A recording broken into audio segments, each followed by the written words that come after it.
ബുദ്ധിയുള്ളവരാണെങ്കിലും എത്ര ബുദ്ധിയില്ലാത്തവരാണെങ്കിലും ഭയക്കുന്നുണ്ട് ശത്രുവിൽ. മനുഷ്യന് മൃഗമല്ല ശത്രു, മനുഷ്യൻ തന്നെയാണ് ശത്രു. നമുക്ക് ലോകത്ത് ഒരു ഭയം ഉണ്ടെങ്കിൽ നമുക്കൊരു ശത്രു ഉണ്ടെന്ന് അറിഞ്ഞു കഴിഞ്ഞാൽ നമ്മുടെ മനസ്സെപ്പോഴും പിടച്ചുകൊണ്ടിരിക്കും.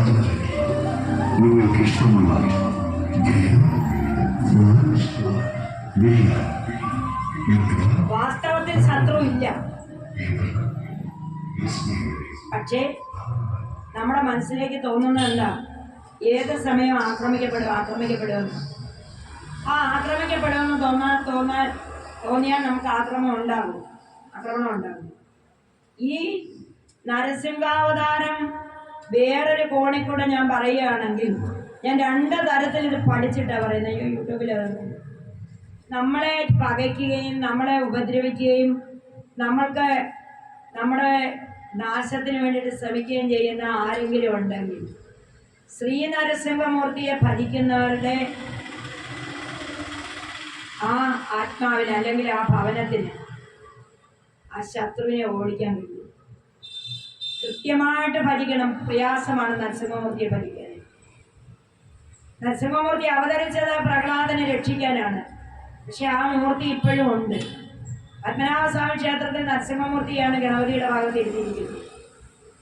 ഈ നരസിംഹ ധ്യാനം എന്ന് പറയുന്ന ആത്യന്തികമായ നമുക്ക് കിട്ടുന്ന രക്ഷാകവചമാണ്. അപ്പോൾ ഞാൻ ഇത്രയൊന്നും ഇതിനെ കരുതിയിരുന്നില്ല. പക്ഷേ എനിക്ക് കിട്ടിയ അറിവും എൻ്റെ പ്രായോഗിക അനുഭവം വെച്ചിട്ട് ഇവിടെ വരുന്നവര് ഒരുപാട് ദുരിതം അനുഭവിക്കുന്നവരാണ്. നല്ല നല്ല പൊസിഷനിലിരിക്കുന്നവർ താഴേക്ക് പോവുക, കുടുംബ കലഹം ഉണ്ടാവുക, ദാമ്പത്യ കലഹം ഉണ്ടാവുക, അവരുടെ നല്ല രീതിയിൽ മര്യാദയ്ക്ക് ജീവിക്കുന്നവർക്ക്. അപ്പം എനിക്കാണെങ്കിൽ അതൊന്നും ചെയ്യാനോ അല്ലെങ്കിൽ നമുക്ക് പ്രതികാരം ഞാനൊക്കെ മറ്റു മാർഗങ്ങളോ കുരുതിയൊന്നും ഉള്ളതോ അല്ലല്ലോ. ഇവിടെ വൈഷ്ണവല്ല. നരസിംഹസ്വാമി ക്ഷേത്രത്തിലേക്ക് ഞാൻ പറഞ്ഞു വിട്ടിട്ടുണ്ട്. പലരെയും തൃക്കൊടിത്താനം നരസിംഹസ്വാമി ക്ഷേത്രത്തിൽ പറഞ്ഞു വിട്ടിട്ടുണ്ട്, തുറവൂര് പറഞ്ഞു വിട്ടിട്ടുണ്ട്. പിന്നെ ഇവിടെ വേറെ ഒരെണ്ണമുണ്ട്, അടൂര്. ഇവിടെ ഒക്കെ പോയി പൂജ ചെയ്തേച്ച് ജനങ്ങൾ രക്ഷപ്പെട്ടിട്ടുണ്ട്. അവർ തിരിച്ചു വിളിക്കും എന്നെ. അമ്മ പറഞ്ഞതുപോലെ അവിടെ ചെന്നാൽ പൂജ ചെയ്തു. ആ സംഭവം ഒരു ചെറിയ വഴക്ക, ഒരാൾ അവരുടെ പുരാണത്തിനകത്തൂടെ കുറച്ച് വഴി അവർ കൊടുത്തിട്ടുണ്ട്. അത് കൂട്ടിക്കിട്ടണം. അതിന് RDOയും കളക്ടറുമായിട്ട് വഴക്കാം. അവരെല്ലാം വിളിച്ചിട്ട് ഇവരുടെ പുരാണം കിടക്കണം, പുറകെ താമസിക്കുന്നു. കുറച്ചുകൂടെ അവർ കൊടുത്തിട്ടുണ്ട്. രാത്രി പാത്തിരുന്നിട്ട് പതുങ്ങിയിരുന്നിട്ട് ഗ്രഹനാഥനെ അടിച്ചിട്ടാണ് ഒരു അധ്യാപകൻ അടിയും കണ്ടിട്ടാണ് ഭാര്യ ഭർത്താവിനുള്ള വരുന്നത്. നോക്കണേ, സത്യസന്ധരാ. എന്നിട്ട് എന്തായത് ഞാൻ പറഞ്ഞ ഒരു നിവൃത്തിയില്ല, നിങ്ങൾ തൃക്കൊടിത്താനം നരസിംഹസ്വാമി ക്ഷേത്രത്തിൽ പോയിട്ട് ഭഗവാനോട് പറയാൻ പറ്റില്ല. അങ്ങനെ തന്നെ ചെയ്തു. ഉടനെ ഹിയറിങ്ങിന് വെച്ചു RDOയുടെ അവിടെ. ഹിയറിങ്ങിന് അതുവരെ RDO അവർക്ക് അനുകൂലമായിട്ട് പറയത്തില്ല. ഈ പൂജയൊക്കെ ചെയ്തിട്ട് നിങ്ങൾ പോയി കഴിഞ്ഞപ്പോൾ പറഞ്ഞ് ഇപ്പോൾ ഉള്ളതിനകത്തൂടെ 2 വീലർ കയറ്റിക്കൊണ്ട് പോയാൽ മതി, പുരയുടെ വാസ്തുദോഷം ഉണ്ടാകും. അവർ പറയുന്നത് ശരിയെന്ന്. പിന്നെ ഒരുപാട് അനുഭവങ്ങൾ. ഞാൻ ആദ്യമൊക്കെ അതൊന്നും അംഗീകരിക്കത്തില്ലായിരുന്നു, ആ ശത്രു സംഹാരം എന്താണെന്നൊക്കെ. പക്ഷേ ഈ കേരളത്തിൽ ഇന്ന് നടക്കുന്നത് മുഴുവനും എന്താ പറയുന്നത്, ഗൂഢമായിരിക്കുന്ന വിദ്യ പ്രയോഗിച്ച് നശിപ്പിക്കോ വെറുതെ ഇരിക്കുന്നവർ, ബിസിനസ്സുകാർക്ക് പല കാര്യങ്ങൾ നടന്നുകൊണ്ടായിരിക്കുന്നത്. നേരിടാൻ പറ്റാത്ത കാര്യങ്ങളൊക്കെ പിന്നെ കൂടെ കുത്തുന്ന സമ്പ്രദായമാണ്.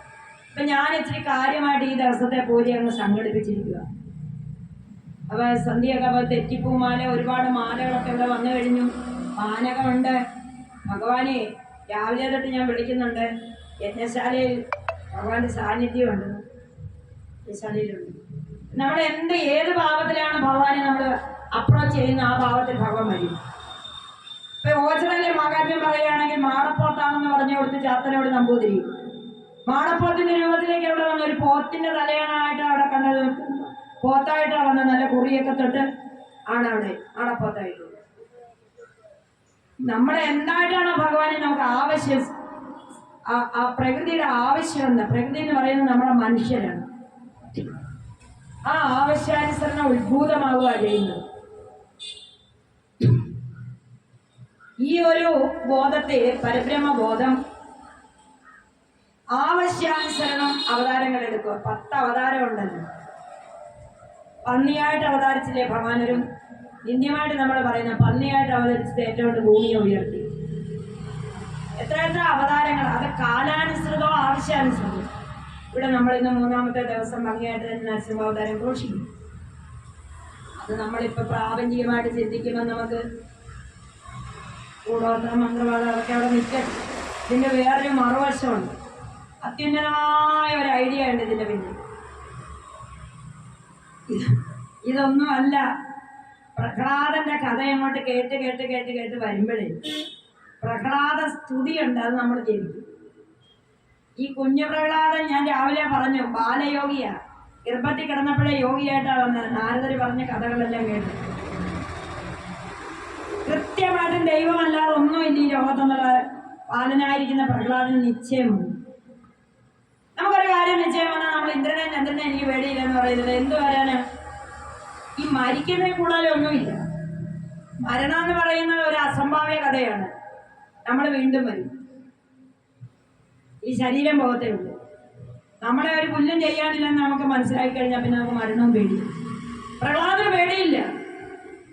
പ്രഹ്ലാദന് അത് ബാല്യത്തിലെ തന്നെ അങ്ങോട്ട് പറഞ്ഞു കൊടുത്ത് പഠിപ്പിക്കാനും തുടങ്ങി. കുട്ടികളെയൊക്കെ വിളിച്ചിട്ട് ദൈത്യ ലോകത്തേക്കാണ് അവിടെ വിളിച്ചിട്ട് പറയുന്നത്, ഏ സഹോദരങ്ങളെ, ഈ ദൈത്യ ഗുരുവിന്റെ ശുക്രാചാര്യരുടെ ശിഷ്യർ പറയുന്നതെല്ലാം കള്ളവാ കേട്ടോ. ഇവരെന്തൊക്കെയാണ് നമ്മളെ പറഞ്ഞു പഠിപ്പിക്കുന്നത്? യാഥാർത്ഥ്യം ഞാൻ പറയാം. കർമ്മമാണ് നമുക്ക് അനുഭവം തരുന്നത്. നമ്മൾ ഈ ദൈത്യ ലോകത്ത് വരാൻ കാര്യം പോയ ജന്മത്തിൽ നമ്മൾ സുഹൃതം കുറഞ്ഞു പോയതുകൊണ്ടാണ് നമ്മൾ ഈ ദൈത്യ ശിശുക്കളായിട്ട്. ഈ ദൈത്യ ശിശുക്കളായ നമുക്ക് ഇവർ ഷോഡശാചാരം ചെയ്തിട്ട് എന്ത് കിട്ടാനാണ്? നമ്മൾ ദൈത്യരായിട്ട് തന്നെ മരിക്കും. നമുക്ക് ദേവനാകാൻ പറ്റത്തില്ല. ആരെയും ഒരു നൂല് വെട്ടുക, നാക്കിൽ തേൻ വെട്ടിട്ടുക, പേര് വിളിക്കുക, ഷോഡശാചാരങ്ങൾ ചെയ്യുക, അവസാനം സഞ്ചയനം ചെയ്യുക കൊണ്ട് ഇതിലൊന്നും ഒരു അർത്ഥമില്ല പിള്ളേരെ എന്ന് പറഞ്ഞു ദൈത്യ പിള്ളേരോട്. അവർക്ക് പ്രഹ്ലാദം പറഞ്ഞപ്പോൾ വിശ്വാസമായി. ഭഗവാനും ഇങ്ങനെയാണ്. ഭഗവാൻ പച്ച കള്ളം പറഞ്ഞു പഠിപ്പിക്കുന്ന ആളായി ഗോപാലകൃഷ്ണൻ. ഇതല്ല. ഗോപാലകൃഷ്ണന് 10 വയസ്സുള്ളപ്പോൾ എന്താ പറഞ്ഞേ? നിങ്ങൾ ഇന്ദ്രനൊന്നും പൂജ കൊടുക്കണ്ട. ഗോപന്മാരെ, നിങ്ങൾ ഇത്രയും ചെയ്ത മണ്ടത്തരമാണ്. പശുക്കളെ കൊണ്ട് ഞങ്ങൾ പോകുമ്പോൾ നല്ല പച്ചപ്പുല്ല് തരുന്ന ആ പ്രവർത്തനമാണ്. ഇത്തവണ അവിടെ ഇന്ദ്രൻ കഴിക്കുക അടയെ അവരും മന്ദിരം എല്ലാം കണ്ട് പർവ്വതത്തെ അങ്ങ് പൂജിച്ച് കളയാന്ന് പറഞ്ഞ് പർവ്വതത്തെ യാദവ വൃദ്ധന്മാർ, ഗോവവൃദ്ധന്മാരെയും പൗരവൃദ്ധന്മാരെയും ആശകലം കൊണ്ടുപോയി പർവ്വതത്തിൻ്റെ അവിടെ നിർത്തി തോരണമൊക്കെ കെട്ടിച്ചേച്ച് അവരുണ്ടാക്കിയ ലഡുവും ജിലേബിയും അടയെല്ലാം അവരുടെ കണ്ണ് കെട്ടിച്ചേച്ച് ചിരിച്ച് മായക്കണ്ണൻ എന്നല്ലേ പറയുന്നത്, കള്ളനല്ലേ, അതെല്ലാം തിന്നെടുത്തിട്ട് പറഞ്ഞു പർവ്വതം എല്ലാം തിന്ന് പ്രസാദിച്ചിരിക്കുന്നു, ഇനി കൂടുതൽ ഐശ്വര്യം കിട്ടുമെന്ന് കള്ളം പറഞ്ഞു. പർവ്വതത്തിന്റെ മുകളിൽ കൂടെ തല കാണിച്ചിട്ട് അത്ര കള്ളനായി ഇത്. അതാണ് ആത്മാവ് തെളിഞ്ഞോ പറഞ്ഞു. അതുപോലെ പ്രഹ്ലാദം പറഞ്ഞത് എല്ലാവർക്കും വിശ്വാസമായി. പ്രഹ്ലാദ രാജകുമാരന് അവരും എല്ലാം നാരായണന്ന് ജപിക്കാൻ പോയി. അവിടെ ഒരു ഓർഡിനൻസ് ഇട്ടിട്ടുണ്ട്. ഹിരണ്യകശിപു, എൻ്റെ ശത്രുവായ നാരായണന്റെ നാമം ജപിക്കുന്നവനെ ഞാൻ കൊല്ലും. അതാരായാലും. ദൈത്യപിള്ളേരൊന്നും ധൈര്യമായിട്ട് ജപിക്കത്തില്ലായിരുന്നു. ഈ പ്രഹ്ലാദന്റെ പ്രേരണയാൽ അവർ നാരായണൻ ജപിക്കാൻ തുടങ്ങി. ഇത് വലിയ വിവാദമായി. കൊട്ടാരത്തിൽ അറിഞ്ഞു. ആചാര്യന്മാരെയെല്ലാം വിളിച്ചു വരുത്തി, പിള്ളേരെയും വിളിച്ചു വരുത്തി കോടതി കൂടി ഹിയറിങ് വെച്ചു. വെച്ചപ്പോൾ പറഞ്ഞു, ഞങ്ങൾ ഒരു തെറ്റും ചെയ്തിട്ടില്ല മഹാരാജാവേ, അങ്ങയുടെ പുത്രനായി ഇതെല്ലാം ഞങ്ങളെ പറഞ്ഞു പഠിപ്പിച്ചിരിക്കുന്നു. അങ്ങനെയാണ്. ഇവനെ കൊല്ലുന്നെങ്കിൽ ഇവനെ കൊല്ലുവനെ. ഹിരണ്യകശിപുവിന് 2 ന്യായമില്ല. ഞാൻ ദൈവമാണെന്ന് പറഞ്ഞാൽ എന്നെ പോയിച്ചോണം, വേറൊരു ദൈവം, ഞാൻ അന്യ ദൈവം. ശരി, ഇവനെ പാമ്പിനെ കൊണ്ടുവന്നിട്ട് കടുപ്പിക്കാൻ പറഞ്ഞു. കാളസർപ്പങ്ങളെ വരുത്തി ആസ്ഥാന മണ്ഡപത്തിലിരുത്തി സ്ത്രീകളെല്ലാം കണ്ണുപൊത്തി. അമ്മ ഇറങ്ങി ഓടി, അയാൾ ഓടി. ഒരുവിധപ്പെട്ട മനുഷ്യരെല്ലാം ഓടി. കൊച്ചു കുഞ്ഞിനെ ഭയങ്കര ഇഷ്ടമാണ്. പ്രഹ്ലാദൻ ചിരിച്ച മുഖമാണ്. പ്രഹ്ലാദസ്വാമി അനങ്ങിയില്ല. തൻ്റെ ഇഷ്ടദേവനായ വിഷ്ണുവിനെ സ്മരിച്ചു. അനന്തനാഗത്തിന്റെ പുറത്ത് സഹിക്കുന്ന അനന്തശായി വിഷ്ണുവേ, നീ കഴിഞ്ഞ് എന്തുകൊണ്ട് ഈ പാമ്പ് നീയല്ലേ, എന്നെ കടിച്ചോട്ടെ, എനിക്ക് പേടിയില്ല എന്ന് പറഞ്ഞു. നാഗങ്ങൾ വന്ന കാലെ ദംശിച്ചില്ല, മുഖത്തേക്ക് നോക്കി നക്കിയിട്ട് പോയി, മരിച്ചില്ല. ഭഗവാൻ അവിടെ നാഗമല്ല, നാഗത്തിലും ഭഗവാനാണെന്ന് തിരിച്ചറിഞ്ഞു. അത് കഴിഞ്ഞു. എന്നിട്ടും വിടുന്നില്ല. രണ്ടാമതെന്താ, സഹിക്കാൻ പറ്റുന്നില്ല. മകനോടാണേലും നമ്മുടെ പരിധിക്ക് നിന്നില്ലെങ്കിലുള്ള നമ്മുടെ ആ റിവഞ്ച്, പ്രതികാരം, പ്രതിഷേധം, ഇതെല്ലാം അങ്ങോട്ട് മൂത്തിട്ട് രണ്ടാമത് പഞ്ചാഗ്നിയെ കൂട്ടിയിട്ട് പറഞ്ഞ് ഈ അഗ്നിക്കകത്തേക്ക് ചെറുക്കനെ പിടിച്ചിട്ട് കൊന്നേ. അവിടെ പണിയൊന്നും നടക്കുന്നത്. ഇവനെ മായാവിയാ, മന്ത്രവാദിയാ. ഇവനെ സ്വന്തം മകനെ പറയുന്നതാണ്. ഇവനൊരുത്തനുണ്ട് നാരായണൻ എന്ന് പറഞ്ഞ, അവൻ വന്ന് രഹസ്യ മന്ത്രങ്ങളൊക്കെ കൊടുക്കുന്നുണ്ട് രാത്രി രാത്രി. നമ്മൾ ഈ നല്ല ഭക്തന്മാർക്ക് അപകടമൊന്നും ഉണ്ടാകാതെ ജീവിക്കുമ്പം ആളുകൾ പറയുന്നത് എന്താണെന്നറിയാം, അതെന്തോ ബ്ലാക്ക് മാജിക് ഉണ്ട് അയാളുടെ കയ്യിലെന്ന്. ഇപ്പോൾ ഒരു കുട്ടി എന്നെ വിളിക്കുന്നുണ്ട് വെളിയിലുണ്ട്, അത് ഭഗവത്ഗീത പഠിപ്പിക്കുക. അപ്പോൾ അവിടെ കിനഡയിലുള്ള കമ്പനിക്കാരാണ് ഈ ഭഗവത്ഗീതയുടെ കാര്യങ്ങളെക്കുറിച്ച് ഒത്തിരി പേര് അവൾ പറയുന്ന കേൾക്കുന്നു. അവളെ ആ കമ്പനിയിൽ നിന്ന് നീക്കണമെന്ന് കൂടിയാലാണ് അടുത്ത് ബ്ലാക്ക് മാജിക്കാൻ. അവളിപ്പോൾ വേറെ കമ്പനി തേടുക, 14 വർഷം സഹിച്ച കമ്പനി. അപ്പം ബ്ലാക്ക് മാജിക്കാന്ന് പറയും ഭഗവാന്റെ അനുഗ്രഹം കാണുന്നത്. അതെല്ലാം കഴിഞ്ഞു കടലിലേക്ക് എറിയാനും തീരുമാനമായി. ഒരു മാറ്റവും ഇല്ല, ഈ കുഞ്ഞിന് ഒരു മടിയില്ല. അപ്പം അമ്മ ചോദിച്ചു, മോനെ അച്ഛനല്ലേ നമ്മുടെ രക്ഷകർത്താവ്, അച്ഛൻ്റെ മകനല്ലേ നീ, അദ്ദേഹത്തിന് എന്തിനാ ഇങ്ങനെ പ്രതികാരത്തോടുകൂടി അദ്ദേഹത്തിന് നാണം കേൾക്കുന്നു? അച്ഛൻ പറയുന്നത് അല്ലമ്മ, നാരദർ എന്താണ് പറഞ്ഞത് അമ്മ കേട്ടതല്ലേ? പെൺ സ്വഭാവം കൊണ്ട് അമ്മ അറിഞ്ഞില്ല. എനിക്കിനി വേറൊന്ന് മാറി പറയാനൊക്കത്തില്ല, ഭഗവാൻ എന്നെ കൊല്ലുന്നെങ്കിൽ കൊല്ലട്ടെ. നാരായണനാണ് അമ്മ ഈ ലോകത്തുള്ളത്, അച്ഛൻ മരിക്കുന്ന ആളല്ലേ, നാരായണ സ്വാമി രക്ഷിക്കും അമ്മ എന്ന് പറഞ്ഞു. ആഹാ, അങ്ങനെ ആവട്ടെ, നിവൃത്തിയില്ലല്ലോ. അമ്മമാർക്കൊരു പരിധിയുണ്ട്, ബുദ്ധിയുള്ള കുട്ടികളോട് പറയും. അങ്ങനെ കാലും കൈയും കെട്ടി കടലിലേക്ക് എറിഞ്ഞു. പക്ഷെ അവിടെ ഒരു അമ്മയുണ്ട്, ക്ഷീരസാഗര മധ്യത്തിൽ, ക്ഷീരോധന്യ പ്രദേശം. അവിടെ സാഗരപുത്രിയായ ലക്ഷ്മി ഓടി വന്നു. തൻ്റെ ഭർത്താവിൻ്റെ നാമവും പറഞ്ഞുകൊണ്ട് അവൻ്റെ ഉള്ളിലിരിക്കുന്നത് എന്താ? അല്ല, മഹാവിഷ്ണുവിനെയാണ് പ്രഹ്ലാദിനുള്ളിൽ വെച്ചിരിക്കുന്നത്. നമ്മുടെയൊക്കെ ഉള്ളിലെ ഓരോ സെലിബ്രിറ്റികളുടെ രൂപമൊക്കെ വെച്ചിരുന്നാൽ ഈ അമ്മ ഈ കഥയൊക്കെ പറഞ്ഞ് ഞാൻ ഈ നാരായണ നാരായണ എന്ന് ചോദിച്ചാൽ പെട്ടെന്ന് കിട്ടത്തില്ല. നമ്മുടെ ഉള്ളിൽ നിന്ന് ഇതെല്ലാം ഇറക്കണം. നമ്മൾ ഈ വേസ്റ്റൊക്കെ കൊട്ടയിൽ ഇറക്കുന്ന പോലെ നമ്മൾ സകലതും മാറ്റണം. വിഷ്ണുഭക്തരായിരിക്കുന്ന ആളുകൾ വിഷ്ണു കഥകളെ കേൾക്കാവുള്ളൂ. യാതൊന്ന് കേൾപ്പതെന്ന് നാരായണ സ്തുതികൾ, യാതൊന്ന് ചെയ്വതെന്ന് നാരായണാർച്ചന എന്ന് പറഞ്ഞ് രാവിലെ അത് അർച്ചിക്കാനല്ല. വീട്ടുജോലി ചെയ്യുമ്പോഴും ഇത് ഭഗവാന്, എൻ്റെ മകനാകുന്ന നാരായണൻ ഈ ജോലി ചെയ്ത് കൊടുത്തു, ഭർത്താവാകുന്ന നാരായണൻ ഈ ജോലി ചെയ്ത് കൊടുത്തു, അയൽക്കാർക്ക് ഈ ജോലി ചെയ്ത് കൊടുത്തു, അർച്ചന ഒക്കെ ഈ നാരായണമയമാണെന്ന് സങ്കല്പിച്ചിട്ടുണ്ട്. അപ്പോഴേ നമുക്ക് ഗുണം കിട്ടും. ആ ലക്ഷ്മി മാതാവിന് മനസ്സിലായി ഈ കുഞ്ഞിൻ്റെ ഉള്ളിൽ ഭഗവാൻ വസിക്ക് വന്ന് രക്ഷപ്പെടുത്തി. കയ്യിലെടുത്തു, കണ്ണു തുറന്ന് നോക്കി മരിച്ചു. അമ്മേ, നീ ആരാണ്? ആർക്കും വേണ്ടാത്ത എന്നെ രക്ഷിക്കാനെ. ഗൽഗത രക്തനായിട്ട് പറഞ്ഞു, ഞാൻ തലോടുവാണ് നിന്നെ, ഇനി മരണമില്ല. ലക്ഷ്മി ആരെയെങ്കിലും കടാക്ഷിച്ചാൽ അവനെന്താ സർവ്വ ഐശ്വര്യങ്ങളും വരും. വിഷ്ണുരസി സ്ഥിതായേ നമ. ആൾക്കാർക്ക് വേണ്ടത് ലക്ഷ്മിയെ, മഹാവിഷ്ണുവിനെ വേണ്ട. ഇവിടെ എല്ലാവരും ഒരു കാലഘട്ടത്തിൽ ഒരു യൂട്യൂബർ വന്നിട്ട് അവൻ്റെ വില്ലേജ് വാർത്തയിൽ രാജീവ് ആനാരി ഒരു വില്ലേജ് സ്റ്റോറിൽ ഒരു അമ്മയുടെ ഒരു വീഡിയോ ഇട്ടു. അതിനകത്ത് ഇവനൊരു പണി ഒപ്പിച്ചു കൊടുത്തു നാട്ടുകാർക്ക്. ഈ വൃദ്ധയായ അമ്മ ഇതപര്യന്തം നേടിയെടുത്ത ലക്ഷ്മിത്തെ നിങ്ങൾക്കൊക്കെ തരാൻ പോകണമെന്ന്. പാവ സ്ത്രീകൾ ഓടി വന്നു. ഒന്നും രണ്ടുമല്ല, 10,000. അവൻ്റെ യൂട്യൂബിൽ ഒരുപാട് റീച്ചായി. ഏകദേശം പെട്ടെന്ന് തന്നെ 10,000 കണക്കിന് റീച്ചായി. ഞാൻ രാവിലെ നോക്കുമ്പോൾ എല്ലാവരും വന്നിരിക്കാം നാണയം കൊണ്ട്. ഞാൻ ജപിച്ചു കൊടുക്കണം. അയ്യോ, ഈ സ്റ്റേറ്റ് ബാങ്കിൽ നിന്ന് ഞാനും ഒത്തിരി ചില്ലറ വാങ്ങിച്ചു. എന്നുവെച്ചാൽ അവരുടെ മനസ്സിനെ ഇവൻ പറയാം. പക്ഷെ അങ്ങനല്ല, കുറേ പേർക്ക് പ്രയോജനമുണ്ട്. കാര്യം ആത്മവിശ്വാസം വർദ്ധിച്ച അമ്മ തന്നാലും സായിബാബ ലോക്കറ്റ് സൃഷ്ടിച്ചു കൊടുത്ത ആ ലോക്കറ്റിനകത്ത് കാര്യമൊന്നും ഇല്ലെങ്കിൽ ശരി ഒരു വിശ്വാസം എല്ലാവർക്കും കൊടുത്തു. ഞാൻ ചിലർ പറഞ്ഞ് ഞങ്ങൾക്ക് ധാന്യം മതി. അപ്പം ഞാൻ ഗോതമ്പ് മണിയൊക്കെ ഇങ്ങനെ കൂടവും കയ്യിൽ നിറച്ച് കൊടുത്തു. ഒരു വർഷത്തോളം സ്ത്രീജനങ്ങൾ ഇപ്പോഴും വരും, അമ്മയുടെ കൈ കൊണ്ട് എന്തെങ്കിലും തരണമെന്ന് പറഞ്ഞു. അപ്പോൾ അതുപോലെ ലക്ഷ്മി ദേവിയുടെ കടാക്ഷം, മഹാവിഷ്ണുവിനെ പ്രാർത്ഥിച്ചാൽ ലക്ഷ്മിയെ കിട്ടും. അമേരിക്കയിൽ ലക്ഷ്മിയെ മാത്രമായിട്ട് പ്രാർത്ഥിച്ചിട്ടില്ല. അപ്പം നിങ്ങൾ അതുപോലെ ഈശാവാസം ഇതം സർവ്വം എന്ന ഉപനിഷത് വാക്യം തെളിയിക്കുന്നതാണ് ഭക്തനായ പ്രഹ്ലാദന്റെ കഥ. ഉപനിഷത് വാക്യം 4 വാക്യങ്ങളാണ്. അഹം ബ്രഹ്മാസ്മി, ഈശാവാസം ഇതം സർവം, തത്വമസി, പ്രജ്ഞാനം ബ്രഹ്മ. നമ്മുടെ ഈ ധർമ്മം നിലനിൽക്കുന്ന 4 തൂണിന് അതിൽ ഈശാവാസം ഇതം സർവം എന്നുള്ള ആ ഉപനിഷത് വാക്യം തെളിയിക്കുന്നതാണ് പ്രഹ്ലാദ കഥ എന്നോട് വിചാരിക്കും. വെറുതെ ഈ വ്യാസനെ ഭാഗവതം എഴുതി വെക്കുമോ? വേറെ കഥ ചേർത്തുള്ളൂ. അപ്പോൾ ആ ഉപനിഷത്തിന്റെ സാരാംശമാണ് പുരാണങ്ങൾ. ഈശാവാസം ഇതം സർവം എന്ന് പറഞ്ഞാൽ ആർക്ക് മനസ്സിലാവും? അപ്പോൾ ഉപനിഷത്തെ ലഘുവാക്കി നമ്മളെ പോലുള്ളവർക്ക് കിട്ടാൻ വേണ്ടിയിട്ടാണ് പുരാണമാക്കിയത്. അതിനായിട്ട് പുരാണങ്ങൾ. അപ്പോൾ ആ കഥയാണിത്. അപ്പോൾ ഇതിനകത്ത് രണ്ട് കാര്യം എല്ലാവരും ഓർക്കുക. ഒന്ന് ഞാൻ പറഞ്ഞു, കർമ്മമാണ്. നമ്മൾ കഴിഞ്ഞ ജന്മം നമ്മൾ ആരെയെങ്കിലും ദ്രോഹിച്ചിട്ടുണ്ടെങ്കിൽ ആ ആള് നമ്മുടെ മകനായിട്ടോ ഭർത്താവായിട്ടോ വന്നിട്ട് നമുക്കിട്ട് പണി തരും. നമ്മളത് സഹിക്കാൻ പറ്റത്തില്ലെന്ന് പറഞ്ഞാൽ പറ്റത്തില്ല, സഹിച്ചേ മതിയാവൂ. കാരണം ഞാൻ ഈ നാഡീജോത്സ്യം പോയി എടുത്തു വെളിയിൽ. അപ്പോൾ പോയപ്പോൾ ഞാൻ ഒന്ന് രണ്ട് പേരെ ഉപദ്രവിച്ചിട്ടുണ്ടെന്ന് കണ്ടു. അതിനകത്ത് എനിക്ക് അവരൊക്കെ എൻ്റെ വീട്ടിൽ വന്ന് ഈ ഭാരതഭൂമിയിൽ അങ്ങ് ഉപദ്രവിച്ച ഇന്ന ബന്ധത്തിൽ വന്ന് ജനിച്ചിട്ടുണ്ടെന്ന് പറഞ്ഞു. മക്കളും മരുമക്കളുമായിട്ട് തന്നെ ജനിച്ചിട്ടുണ്ടെന്നാണ് നാഡീജോത്സ്യം പറഞ്ഞത്. പിന്നീട് ഞാൻ അവരെ ശ്രദ്ധിച്ചു. ഇവരുടെ മൂവ്മെൻറ്റ്സ് ഒക്കെ കണ്ടപ്പോൾ എനിക്ക് മനസ്സിലായി ഇവരെ ഞാൻ കഴിഞ്ഞ ജന്മം ചില പണി എടുത്തിട്ടുണ്ട്. അതുകൊണ്ട് എന്നെ ഇട്ട് മൂക്കൊണ്ട് അരിശ്രീ എഴുതിപ്പിക്കുക ഇവർ. പോരാത്തന്നെ ഇവരെന്താ വിചാരിക്കുന്നത്, KSTBയിലെ ജോലിയുണ്ട്, ശമ്പളമുണ്ട് ഇവർക്ക്. ഇവരുടെ ഒരു അവകാശം പോലെയാണ് ഇവരെൻ്റെ അടുത്ത് വരുന്നത്.